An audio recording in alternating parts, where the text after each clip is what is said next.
I asked 10 people a very simple question, or at least what I thought was a simple question. Mr. Moses Themba, would you quit your job to do a business? If it's something I have a passion for, yes. Nope. I definitely would. I would not quit my job to do business. Why? Okay, it depends. Now, as you can see, it's a mixed bag. But 6 people didn't give me the consent for them to be on camera, but they did give me the consent to use their answers as part of the content.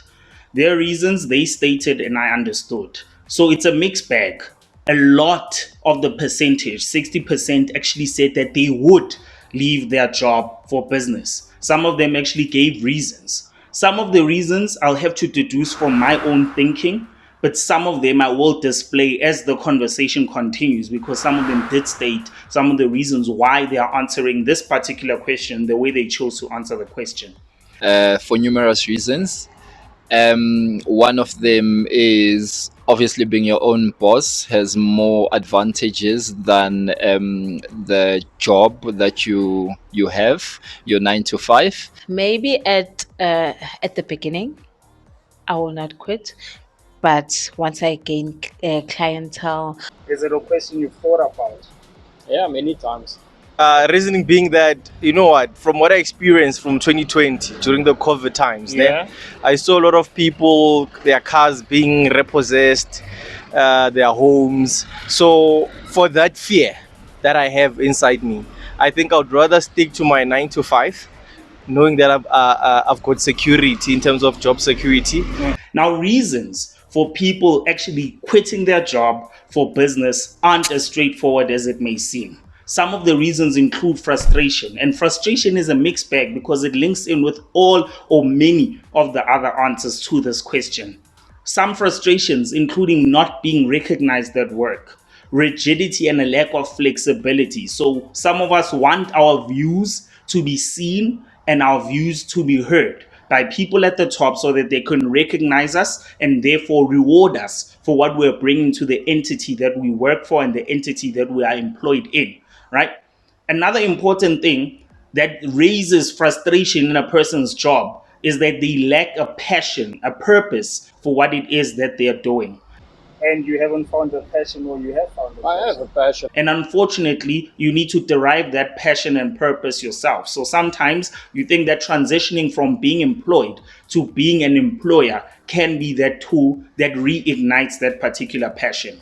Some of them, it's because they lack the resourcefulness and they want independence in thinking, independence in moving, independence and flexibility, once again, in terms of their time and how it's managed and how they actually spend that particular time. A lot of the time, people are frustrated because of the money that they make, unfortunately. Sometimes it's not enough.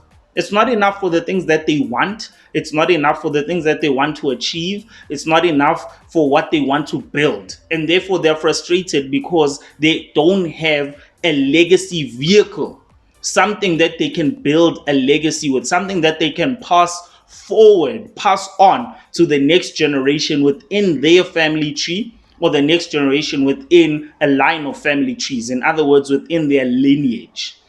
And then another reason would be for your future generation as well, right? You have more power, you have more control in your own business as compared to your 9 to 5.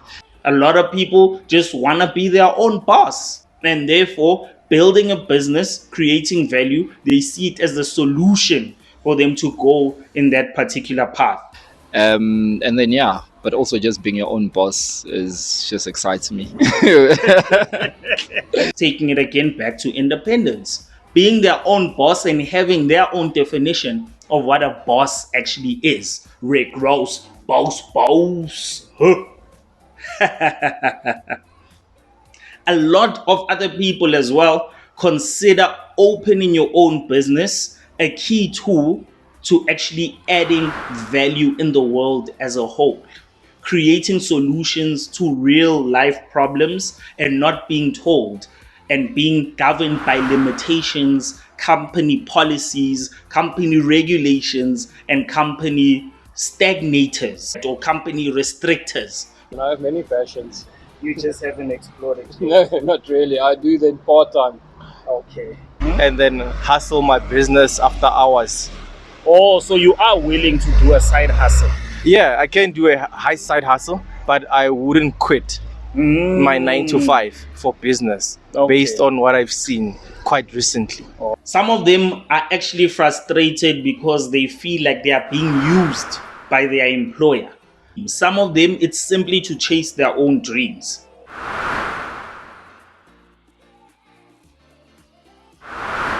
Okay, so if you are actually considering making that transition, making that switch, there is a way to do it. And I'm going to try my best to walk you through that particular journey. I'm also going to create a series where we look at the advantages of being employed and the disadvantages of being employed.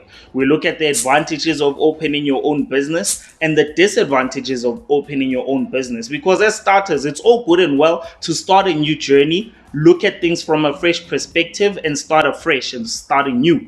It's all good and well. But unfortunately, this is life. This is the reality. And therefore, we need to give as much knowledge base, as much research base into the decisions that we make so that you don't come back and say, 𝐿𝐿 from It Starts With You Network with Les actually advised me with this without providing me with proper context and proper content for me to make my decision. So luckily you're here. Let's start the journey. Firstly, have you done your research? Going into business is one thing, but have you done your research about the actual business that you're getting into? Unfortunately, here's a fact that's formulated through research, business research, academic, institutionalized research. More than 90% of businesses fail within their first 3 years. 5% meaning the 95% ratio within less than 5 years. So before you actually enter into the business space, take your time, do the research, and actually find out whether it will be feasible and lucrative for you. You may see that other people are thriving in the market, but at the point that you are entering that market, how saturated is the market that you are entering into? A very deep and visual thing that you need to make, because you'll be looking back in retrospect vividly and think, I didn't put in enough research as possible. How do you possibly practicalize that research? Simple. You started as a side hustle. You start operating that particular business after hours. Firstly, as part of the research, you also need to look at your company policies. You need to look at issues such as conflict of interest. You need to look at your contract itself and see what limitations and restrictions it has before you jump ship, right? So do that side hustle, work on the business after hours, ensure that you put a lot of hours into the business, a lot of effort into the business in the same way that you would in your job when you're passionate about it, in your job when all those frustrations that we spoke about earlier as reasons for you leaving your job are actually ticked. Make sure that your research aspect encapsulates all of those elements and all of those key things before you make the decision to jump ship, right? Secondly, do the math. Do the math. Calculate from the money that you earn. Hopefully, you're not living above your means. So, hopefully, you're not living above your means. If you're not living above your means, kudos to you. Good. You're on track, you're making the right decision, and you're actually managing your money quite well. If you are living beyond your means, then correct that first before you even think about going the route of business, because this point speaks about doing the mathematics. Calculate based on how much you earn, based on your balance sheet, meaning how much you earn, how much you use up, your expenses, your assets and liabilities. Look at that balance sheet and then look at your income statement. Calculate with what I earn, how much do I need to actually net in the business for it to afford the current lifestyle that I'm actually living? And then only will you be able to jump ship and transition so that you have that security, that financial security. Because you won't just go into business and become a unicorn and become extra lucky firsthand at the first shot. You actually need to make sure that you take that effort, do the mathematics, calculate how much you need to make, and then thereafter Thereafter and only thereafter are you going to jump ship. Net means all the deductions have taken place, meaning your tax, your medical aid, things such as your retirement funds and annuities, all those aspects have to be taken care of. Then what enters your bank account, make sure that you've covered that as the basis for you to take care of your day-to-day. Why is this important? Doing the maths is important because you don't want to focus on money and security at the point that you are building the business. You want your time and effort to be 100% focused on building that business. Thirdly, get your spouse and partner and people that you have relationships with in the mix. Why is this important? It doesn't help that you become a rich billionaire that doesn't have a network of relationships beyond the business relationship space. You need to ensure that you create a balance. People that will keep you sane, people that were with you at the core when you weren't making money, when you were still building, when you're still focusing on doing better. You need those people around you, particularly at a time when you're now reaching the rich threshold and going for the wealthy threshold. You need the real ones, people that will surround you and not be yes men, right? So create a space of managing your time accordingly. In as much as you're sacrificing a lot of time at this point because you have a side hustle and your job, right, where you actually committed still and giving it your all and actually earning your money, because business in and of itself needs you to have a high work ethic. It needs you to have a high productivity ethic. It needs you to have a determined spirit. And most importantly, it needs you to have that discipline. Motivation is one thing, it fades off with time. But discipline maintains motivation. It's not the other way around. It's not motivation that maintains the discipline. It's the discipline that maintains the motivation. You first have to get out of bed, right? Through discipline for you to be motivated to sit by your desk and do what it is you need to do to build your particular business. So let's backtrack a bit. You've done the research, you've done the maths, you've done your relationship evaluation, right? The next thing, you now have to evaluate your risks. That's the next thing. What are the things that you actually may lose because of this decision that you'll be jumping into? When you go into business, you may gain a lot of haters, particularly as you gain traction for your business, as you make more money, and as people can see evidence of you making more money. That's a risk that you have to make.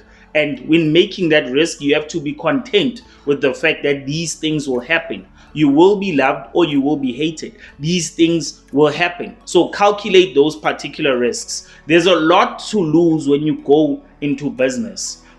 Time, you lose relationships, you lose a lot of money because you have to make that input cost into that particular business. Remember, a lot of business fail within the 3 years, and within those 3 years, as you're struggling and you're building, you need to recapitalize into the business. You need to pour whatever the money the business is making back into the business.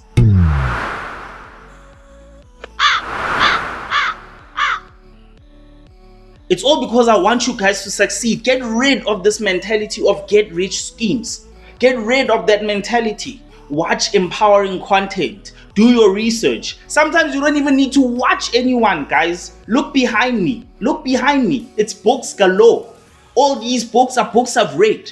Books that I've put and instilled in my mind. Knowledge bases that I've stolen from. I've used these books as mentors of mine. In the facet of business, in the facet of financial management, in the facet of coaching, mentorship, motivation, discipline. Use the tools that are within your realm, within your reach, so that you are empowered. I apologize for the rant. It's just that I want you guys to succeed so much. And I don't want you to fall into the trap of thinking going into a particular space will be easy for you. But at the same time, I want you to be so informed that whichever decision you make at the end of the day is a decision that you will not be resentful of, because the decision will come from your heart of hearts. I love you. I appreciate you. It starts with you. On to the next one. Cheers.